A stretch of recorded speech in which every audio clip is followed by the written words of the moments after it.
a few guys jumped out a car, and I turned. One of them hit me in the head. They were amateurs. If it was me, I'd have just done whatever, know what I mean, from my younger days. So anyway, I went flying, and the light came on. You're supposed to be a gangster. One of them sit in my legs, or tried to cut my throat, but it done my face. As you can see, I've got a scar, and I walked along my mother's street laughing because they never got my neck.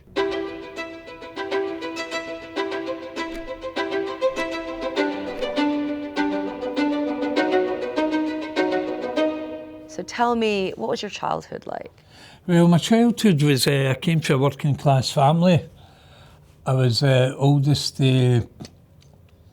five. I had three brothers and a sister, but my oldest brother died when he was 18 months. But we moved from a place in Springburn up to a place called Blackhill in Glasgow. And it's not just one of the deprived areas in Glasgow, it was one of the most deprived areas in Europe. This was way back in 1966, 67, I was only 6. At the age of 14, my dad and mum used to always have lots of fights and all that. Police were at the door, blah, blah, blah, blah, blah. And eventually, my mum had enough, that was it. My dad was out. And to tell you the truth, my dad was a strict disciplinarian, and we were scared to hang about with the boys at the corner. So as soon as he disappeared, we were running at the corner, and within a year, me, Gary and Alan were on approved schools for stealing cars, shoplifting, and I got bossed out at 16. Gary, 18, got 8 years for slashing a guy's throat, and it was just a life of crime for me. We used to just steal cars, and when the jeweller shops were opened, just draw right outside them and sledgehammer them and take the money. And as the years went on, the offending just get more serious. What was it like going to prison at such a young age? Oh, it was shocking. It was shocking. See, the approved school, I could just about handle that. See, Boston was so much tough, and the prison officers are very violent as well. And most of the prison officers are ex-army, because Boston Detention Centre way back was supposed to be a deterrent. You get up early for your bed in the morning, you make your bed in the bed block, and you're doing floors with toothbrushes, and it is supposed to deter you, but it never deterred me. I'm only 18, and this guy from Liverpool sent to me, kept calling me Jock and all that, but many years later I would find out that was a nickname for us. I'd say, who you calling Jock? And he says, you called me Jock once, man, mate. I says, I'll do you in. So he called me again, and at the time we only had radios. There was no TVs and that then. This is 78, 79. And I put a PP9 battery in a sock, and he was lying in his bed. I says, you still want to call me Jock? And I smashed him early head with it. But at the age of 22 was I got the gun back at, and I started robbing post office people and security guards. My friend was on the run for shots, and he came up to see me while he was still on the run, and he presented me, he says, would you like to be in this robbery? I says, much as ever. He says, there's supposed to be £6 million. It's a holding bank for the whole Devonshire area. And he says, you don't need to get into the bank, Ian. You can be the driver. And I went, I don't need to get in the bank. He went, no, I can trust you, you'll be there. So I just went, I'm in. There was no alarms at the time on the floors of the main bank, and the vault was at the back. I think there was about 15, 16 staff. The guy had the key, at the back there's a treasury grill gate. There's a big gate you opened, then when that's opened there's two gates that's called the treasury grill gate. So by this time all the bank staff were all lying down and going round, where's the money, where's the key, that, blah, blah, blah, blah. And the manager, his name's Brian Thomas, I still remember his name after all this time. He was saying to them, look, and he says, just let me go and open the door. He says, come in and everything. He says, don't let any of my staff hurt you. My friends, they get sick of everybody. They were passing the parcel and going, oh, he's at the keys, she's at the keys. So the gun just get blasted into the ceiling, and a bit of plaster came down and her in the head. But the story since then, 30 odd years ago, the Scottish press, they keep saying a girl was shot in the head. But it's just as bad, to tell you the truth, because they were traumatised, and I told you I apologised to her anyway. So Not non-person. So she survived? Oh, there was no serious wound or that. But I could imagine that her mental state after that, know what I mean?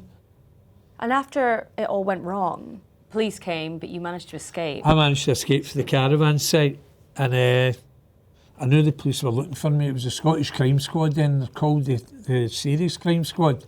So I arranged to meet Sheila in a Chinese restaurant. I hadn't saw her for 5 weeks. And I said, did you get followed? She's like, don't be silly and all that. So a guy and a woman came in, and I says, right away, by the way, I says, undercover copper. She went, oh, there, you're starting again and all that. I says, well, what do you expect? I says, I'm on the run. It's not for something silly. She went, they're a nice couple. And there was 4 guys sitting in the Chinese restaurant. Oh, he's passed his driving lesson, so I'm starting to relax. But see, the couple that came in, I noticed, it was once they get to jail, weeks later, they had this silver pen facing to our table, and I think it was a microphone. After about 2 hours, we saw these people coming in, but they were on civilian clothes. It was police. And I'm going, is that any of my enemies? And I'm getting my horn in my pocket and my gun. And before you know it, see the lovely couple, they were the first 2 that jumped on top of me. See the 4 or 5 people with driving licence, they were all police. So you then got sentenced? I got 16 years at the Old Bailey, and for the gun I told you in the Chinese restaurant, that was after it. I got 2.5 years for that. So my full sentence was 18.5 years. I get first 5 years in prison, in top security prisons. I was ACAT, I couldn't handle it. I just couldn't handle it, do you know what I mean? Because I had such a big sentence. I kept saying, when's this back tunnel going to end? And then after about 6 years, my mother and sister came up to see me. I went, that's me settled in me now. And they went, time as well. And but see, to be very honest with you, see my first year, second year, third year, I kept saying to myself, please God, I'll never get into trouble again in my life. But see, the years were going on, 7, 8 years, 9 years, I'm going, well, what am I going to get you out? And I'd say to anybody, it's no glamorous. There's a lot of lonely nights spent in there. If there's one sort of worst experience that you had in there, what would that be? Well, I found 2 guys that hanged themselves in prison. That kind of affected me because I knew them, you know what I mean? And but there was lots of that was the worst, but there was lots of incidents, you know what I mean?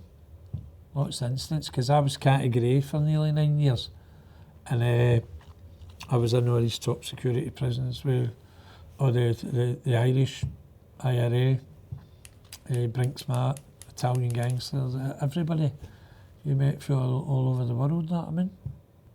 And there was another guy next door to me, Archie Hall, the butler. He killed 6 people, you know what I mean? There was people like that, Colin Island, who killed 5 gay people and all that. I met him.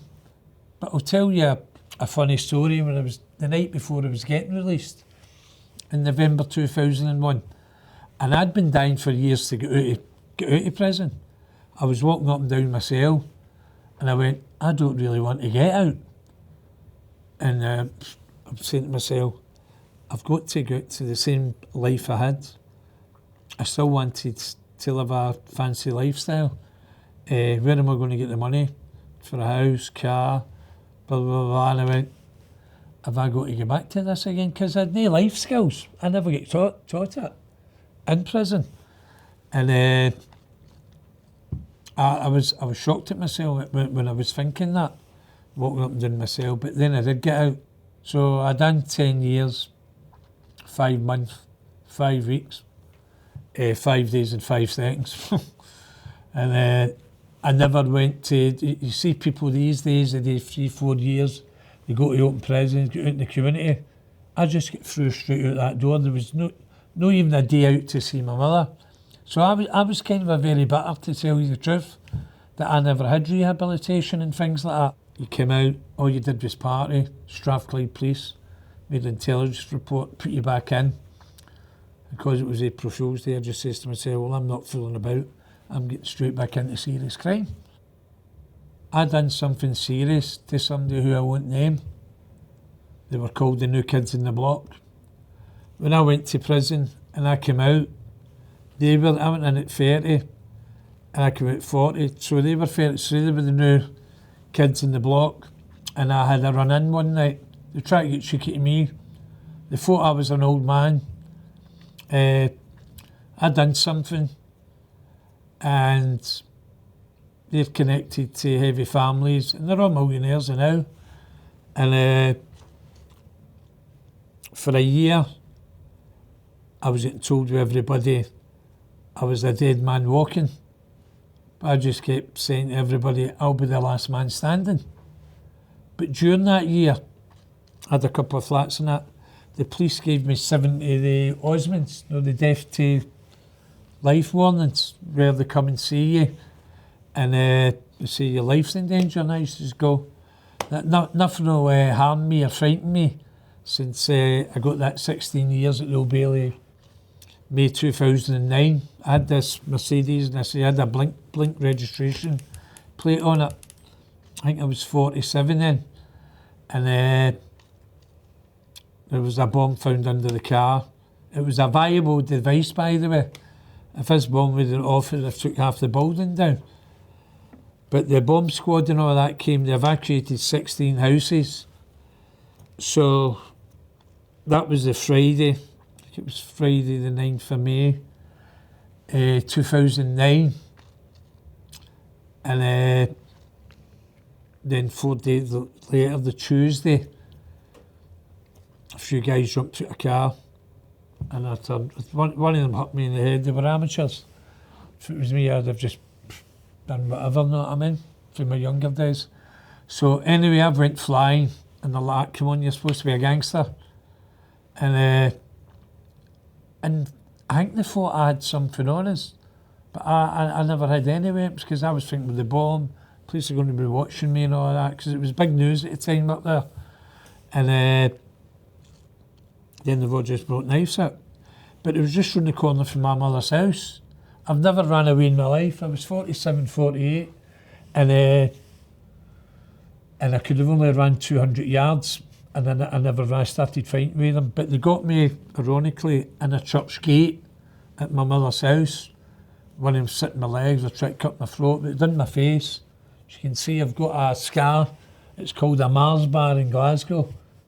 And that's me quite vain, but that scar doesn't bother me. But to tell you the truth, the scar was very bad. I had to go through plastic surgery. It was hanging off, and I walked along my mother's street laughing because I never got my neck. So what was the turning point? How did this warfare resolve itself? The turning point basically was some people came and said to me, because I was all out for revenge, and they says, look, it's one each. Sort of a one each. Everybody's willing to let it go because it was coming to murder. And that was it. Then I wrote a book 2 years later. I never named them in it, I just called them the New Kids in the Block. And just for then, my life kind of went normal. I became an ex-criminal and that was it. You're 60 now, this is all behind you. What's next? What's in the future for you? I just take everything day by day. It would be great to have some money and all that, but it's not the be all and the end all of everything. The thing is, I'm glad I'm still alive. I didn't expect to see 50 or 60. So every day's a bonus. I said, tomorrow, I said at 7 o'clock in the morning, go and get Kennedy. That was my sign-off shotgun. It was named after President Kennedy. I said, and I want one chamber, one buckshot filled with rock salt, and the other one with the normal buckshot in, all right? Yeah? I'm not messing about with these people. They're dangerous. I'm going to shoot them.